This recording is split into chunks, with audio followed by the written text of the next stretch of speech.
So the unveiling tonight, and if we get to it, we're going to look at 7 New Testament mysteries. And there are maybe a few more mysteries, but these are 7 specific mysteries that the Apostle Paul mentioned. And John mentioned the 7th one that we will look at when we get to it. And we'll begin in Ephesians chapter 3, and I shared this with you Sunday night. Ephesians chapter 3 and verse 1. For this cause I, Paul, the prisoner of Jesus Christ, for you Gentiles, if ye have heard of the dispensation of the grace of God, which is given me to youward. In other words, Paul's saying, I have been given a specific period of time to reach the Gentiles. That was his ministry. He was a missionary to the Gentiles. How that by revelation he made known unto me the mystery, as I wrote afore in few words, whereby when ye read, ye may understand my knowledge in the mystery of Christ, which in other ages was not made known unto the sons of men, as it is now revealed unto his holy apostles and prophets by the Spirit, capital S.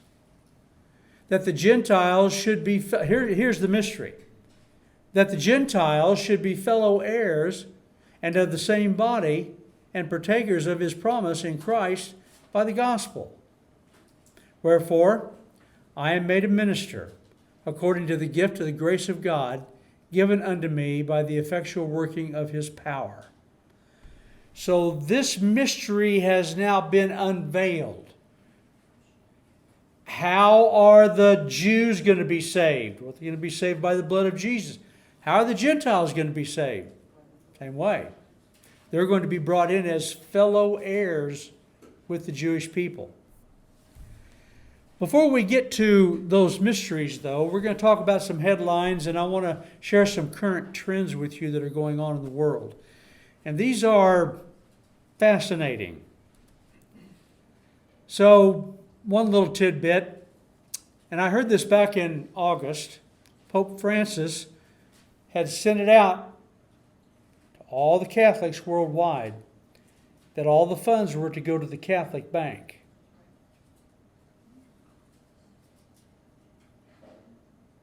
Okay?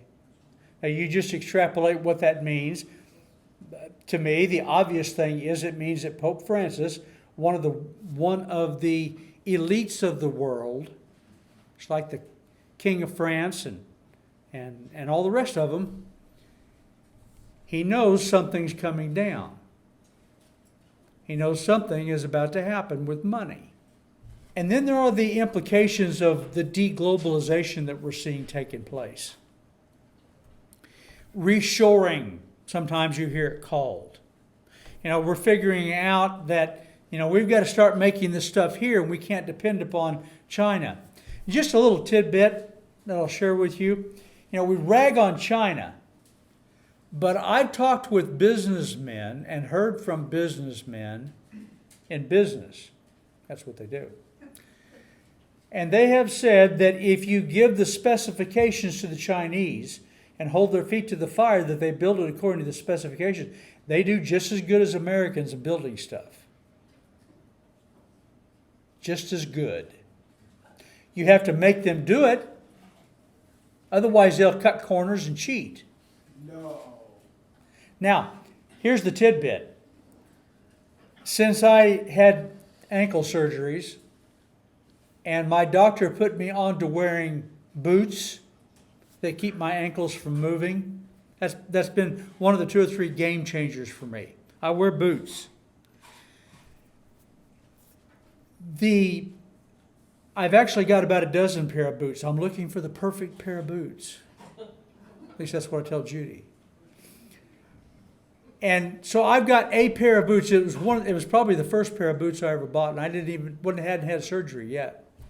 But I got these boots from Bass Pro, and they are far and away the most effective boots for what I need them for. And they have lasted and lasted and lasted. They're probably 10 years old now. Guess where they were made? They were made in China. So the implications, though, that's just a little aside. The implications of the deglobalization, and this deglobalization is a real thing that's happening on a big scale, worldwide. All the countries are coming to the same conclusion we have. We've got to stop being dependent upon China. But that's not going to be a good thing in some respects. That's going to be a very bad thing because, as I put here, we have now come to the end of cheap, fast, and dependable goods. You're ragging on their quality. I get that. But so just remember that in the next couple of years when you can't get the parts you need, when there's shortages, and I'm telling you, I'm all for it. I'm all for the reshoring. It's going to be painful. Oh, yeah. So just be careful what you ask for. And was it 2008 when the housing crunch happened? Yeah. So I remember my uncle who lived in Greenwood was telling my dad that there was a boom going on. They were building houses left and right. And all at once they just had to stop. And there was just skeletons everywhere. Now you're saying they're doing what they can do, assuming they'll finish it one of these days. Yeah. So I'm just putting it out there that this deglobalization is a big deal. And the implications for us, maybe 20 years from now this will be a good thing. We'll be making our own stuff here. But there's a lot of pain in front of us. And I've said this all along. China ought to thank God for America, and America ought to thank God for China. Because this was a very powerful synchronization that was going on for the last 15, 20 years. That's done now. I think for a bunch of different reasons, but it is done. And this is going to be a painful thing that is in front of us. So another trend that's taking place, and you all know the baby boomers are retiring, except for me. The implications of this are actually bigger than I had any idea. I knew it was going to be a tax on some things, but you get to looking into it, and the baby boomers retiring are having these implications. It's going to be the loss of three critical elements that drove our society, starting back in the 50s. Investors are retiring. Consumers are right? So you retire, your kids are grown, you stop buying stuff, for the most part. That's going to have a huge implication on society. And then workers going into retirement. We've got all of these illegal aliens come in. They're not educated. And all the baby boomers, for whatever else you want to say about them, they were educated and they drove the engine that was America.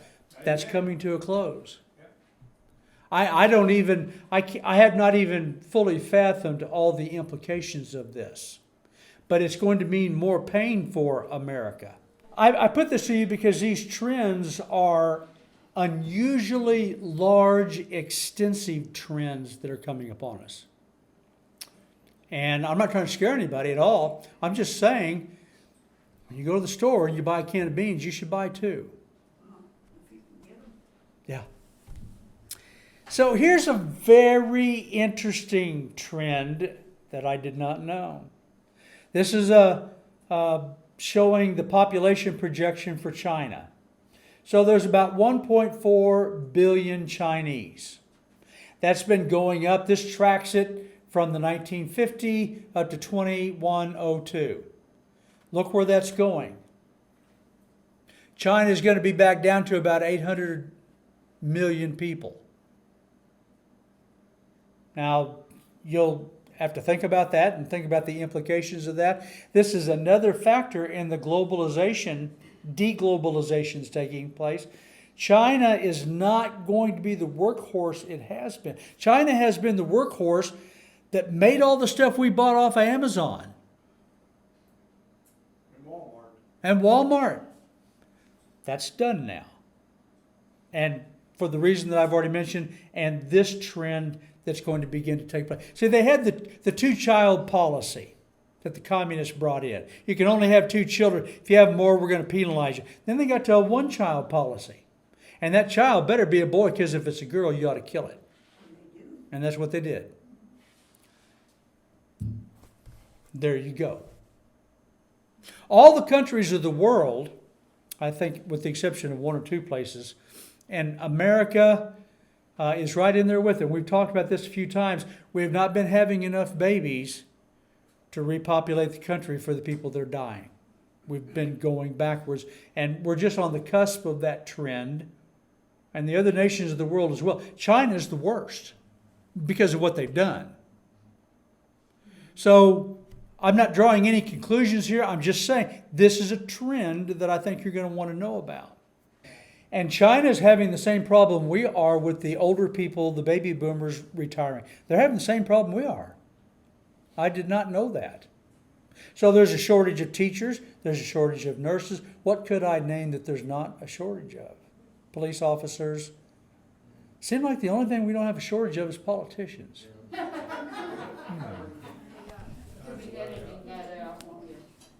Yeah, I'll have to edit that out. So continuing with the headlines and the trends. I hate to admit it whenever he says anything he's right about, but he was absolutely right. Some of you may remember he said this. He said that we're on the cusp of a 4th monetary revolution in modern times, and he was dead on target. Not because he was so smart. He couldn't figure out how to get the skin off his cupcake, but other people were telling him. Glad you asked the question. We'll get into that. So from 1650 or something like that in modern times, that's kind of the characteristic of the modern times, it was the Dutch guilder. The Dutch were ruled by the Spanish. I'm going to give you some websites you can go to if you want to dive deeper into this. Pretty interesting. The Dutch were ruled by the Spanish, and the Dutch became so effective at business and so forth. Actually, the Dutch invented capitalism. Now, there was always private ownership, but that's not capitalism. There were always these different parts, but the Dutch brought it all together, where now large numbers of people were able to borrow money and do business in what we call capitalism. So the Dutch overwhelmed and soon were the driving power in the world, and the Dutch guilder became the currency standard for the world back in the 1600s. But that eventually gave way to the British pound, the British Empire, right? So that currency transferred to them. That was the second one. Goldman Sachs economist Christina Tessari said the dollar faces a number of challenges similar to those faced by the British pound before it declined. The pound was once the world's reserve currency, but was supplanted by the dollar in the middle of the 20th century. So what's been going on, and I'll mention this maybe a little bit later as well, with the coming of the war in Ukraine, Russia and China have begun to put together an alternative currency to the dollar.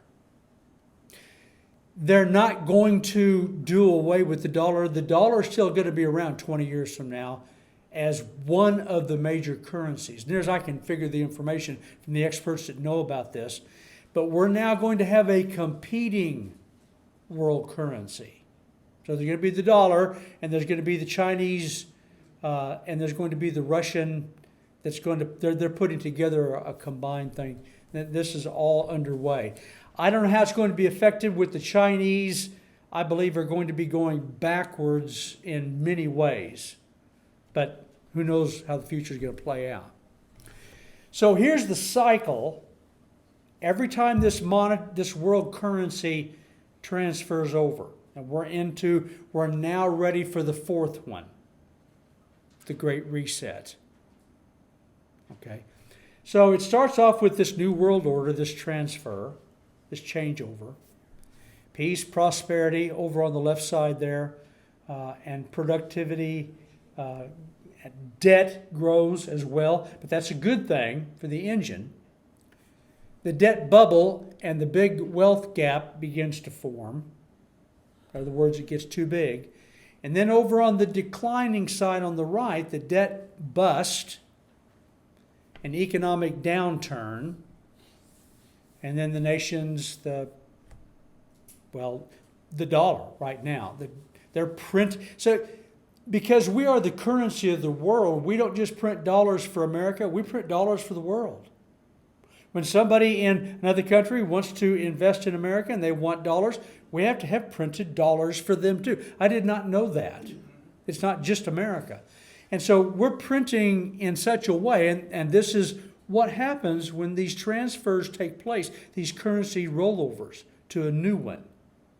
This is what happened before, and it's happening right now. We're coming to that. We're kind of in that right now. The printing money and the credit period, there where that star is, we're right at the cusp of the revolutions and the wars. And I'm not trying to scare anybody because I don't think the revolution.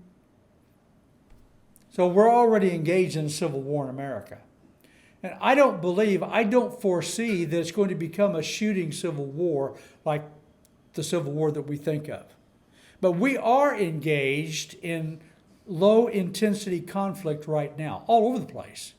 I mean, you hear it in the news. Some of you have to get some alternative news to hear because the news doesn't talk about it. The FBI just raided, an abortion advocate. And some of these, so the FBI is a part of the low-intensity conflict. Well, the unknown out there that I haven't been able to, I can't foresee. So I told you that the ESG is the precursor to the 666. It is the precursor to the mark of the beast. You're not going to be able to buy or sell if you don't fit the ESG, right? There's going to be several iterations to that. What I can't foresee is how China, Russia, America, and everybody's going to be brought together in that thing. So we're living in interesting times. And so that's where we are. And ultimately, there's going to be that new world order where there's going to be a transfer to something new. I think it's going to be a transfer to no money. I think that's what we're facing. So the data points that are hastening this. Before it took longer, but this is happening fast now. But some data points that will help us understand why this is happening in such a fast manner. The World Economic Forum is a group of people who want this. Before it just kind of happened. That was the natural course of the way things happened economically. But we now have a group of elitists who want this to happen. And they're pushing it as far and as hard, as fast as they can. So that's going to accelerate it greatly. And then the American lack of diplomacy that has ended up with the Ukraine war. This is going to be huge in the transition that's going on in the world. So the cancel culture, you know what the cancel culture is in America. It started with the Me Too movement, right? So any actor that wound up being accused of having sexually done something wrong with a woman, they just canceled him. That wasn't a thing before, but now we understand what that means. They're just canceled. There's no redemption for them. They can never get out of that box they're in. They're done. Right? So when Russia invaded Ukraine, the cancel culture fools, Biden, etc., and I'm not going to edit that out, those fools took the cancel culture on a global scale. That's what they did, right? They canceled Russia, or they tried to. So everybody has to stop buying from them. They're persona non grata. We've got to punish them. Well, it didn't work out so well, and it ended up hurting us, as much, at least, as it did Russia. So there's the cancel culture going global. That's going to accelerate the deglobalization and all of this transition that we're in. Another thing is this Nord Stream 2 sabotage. This is very interesting. I want to share with you a video. I'll tell you where you can go look at this for yourself if you want to look at the longer version. So everybody agrees it was sabotaged. It wasn't an accident.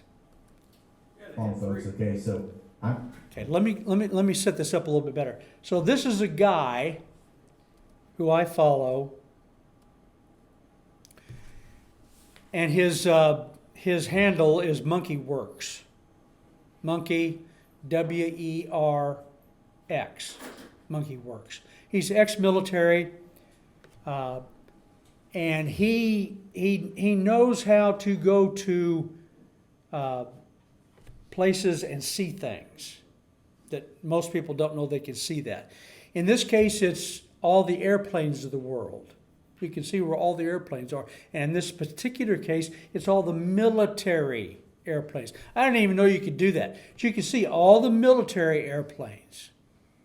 And he's going to show you what happened early in that morning when this sabotage took place.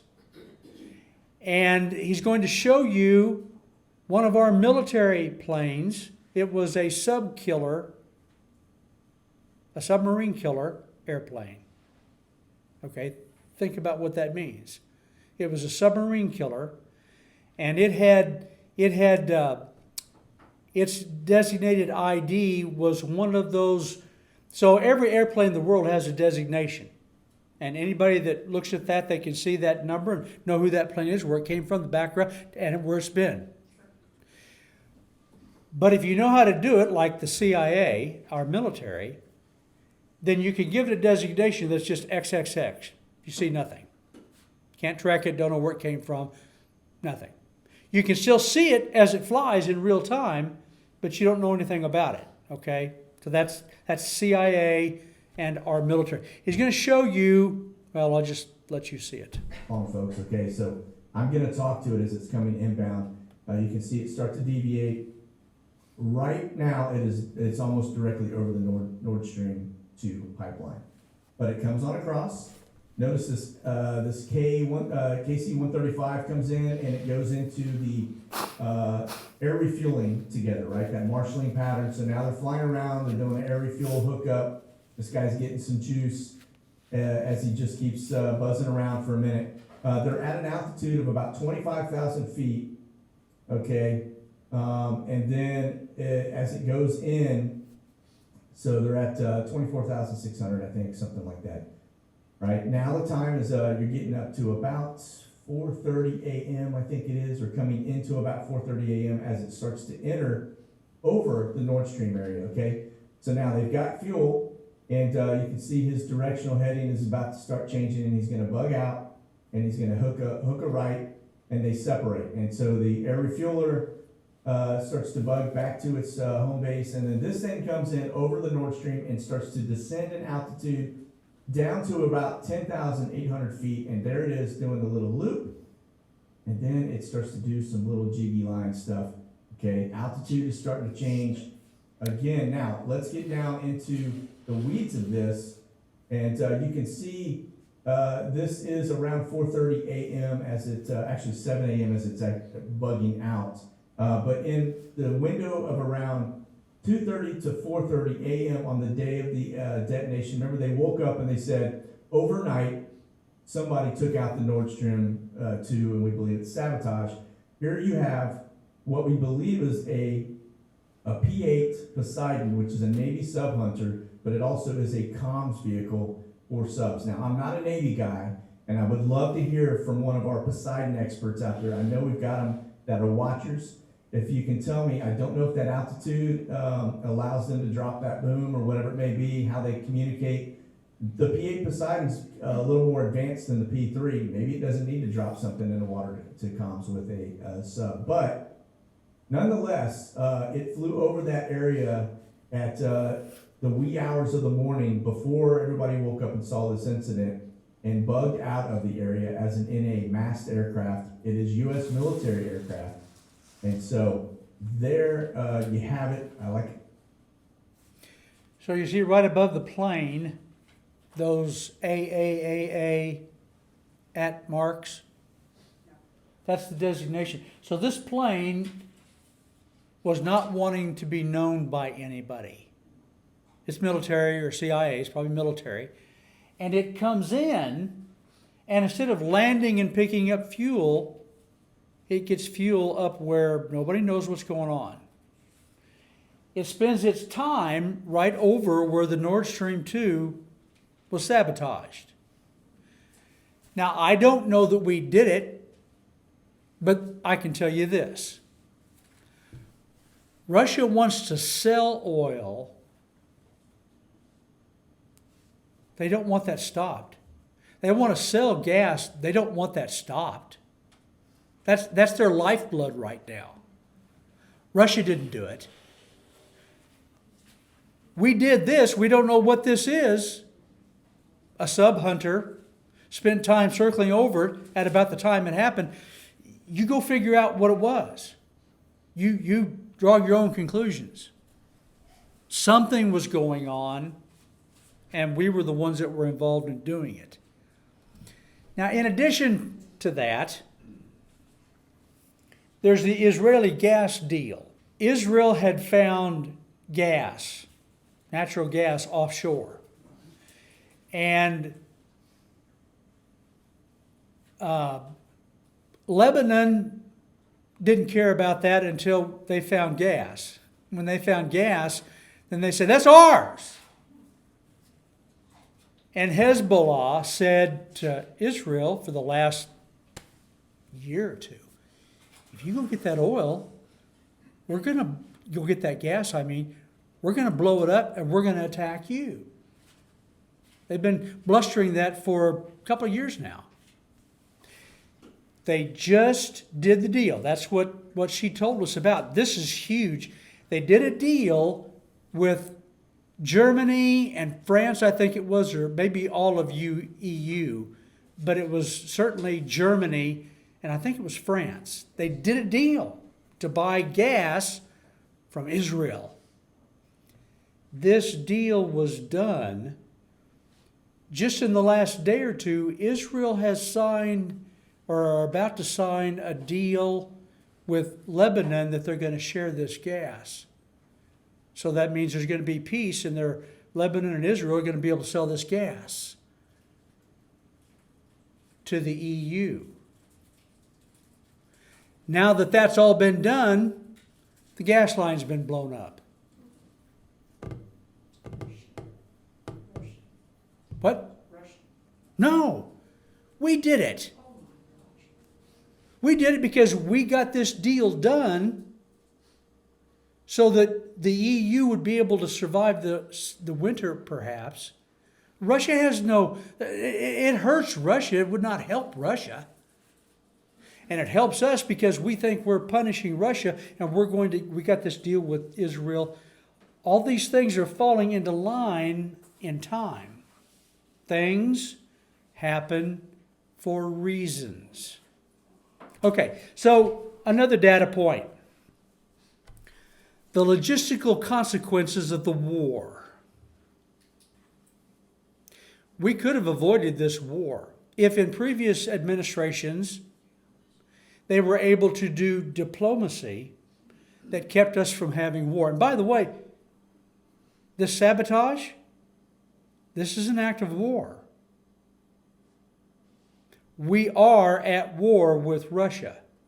It's just not nuclear. It's just not all out. We are somewhere above low intensity and all out war. We're somewhere in there in war with Russia.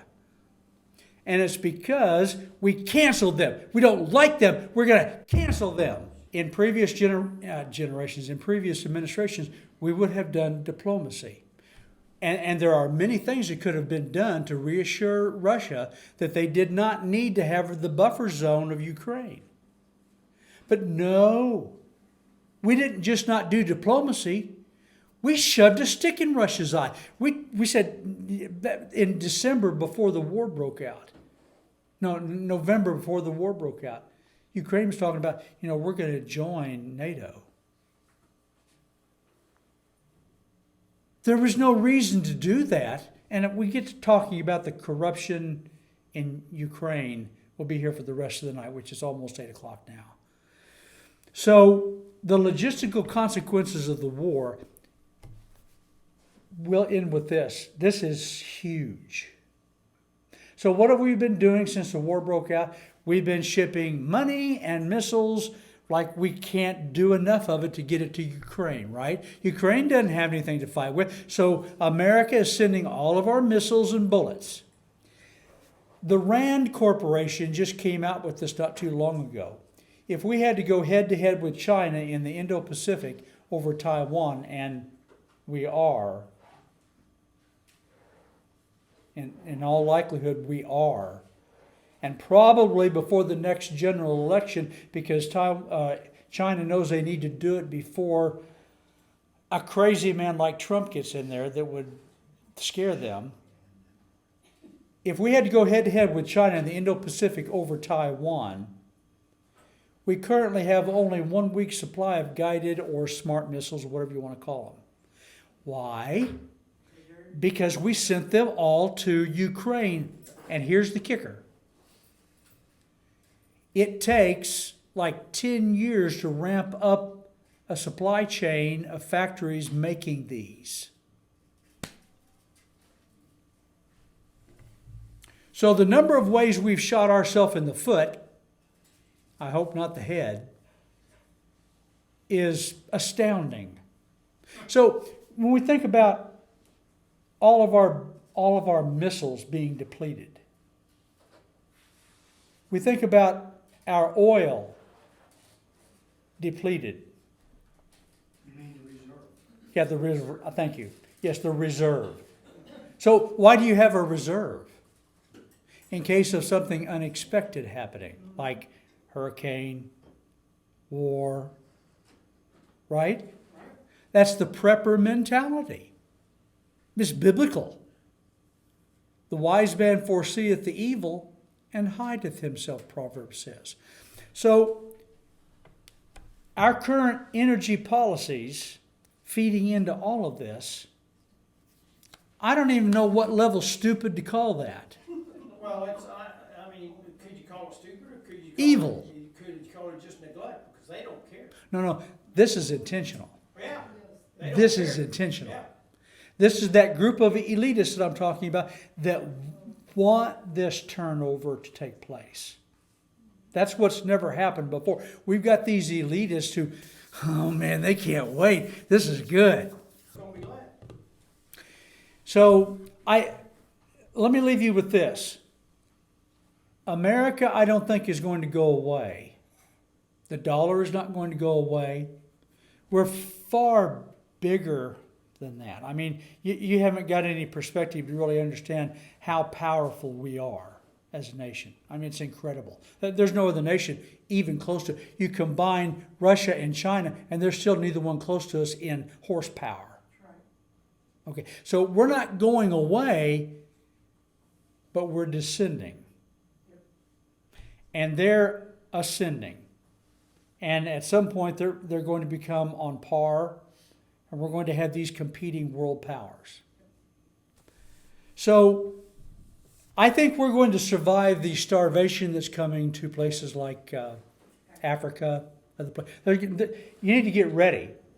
I was visiting with a lady in the hospital whose heart is so tender that she was asking me advice on what to do about the stack of good things to give to that she had at home.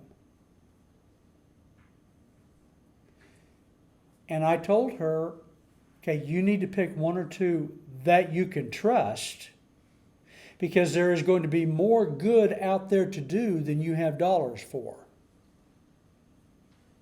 Okay, so there's a level of pain coming to the world. We're going to have it too, but not like Africa, not like some of the other nations of the world. So we're going to be good, but there's a lot of pain in front of us. So it's good to be an American. And you're going to have your heartstrings tugged at when you see some of the starvation that's going to be coming in the world. While we could talk about a lot of other things. China had disease take out all their pork the last couple of years. Did you know that?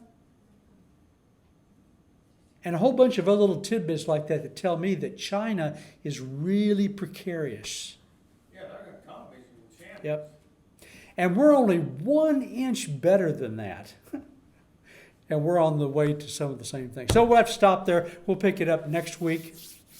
And we've got more to talk about. And those 7 mysteries, you're going to want to know them as well. They're really powerful things to know, that God has unveiled these mysteries for us to know. We'll pick that back up next week.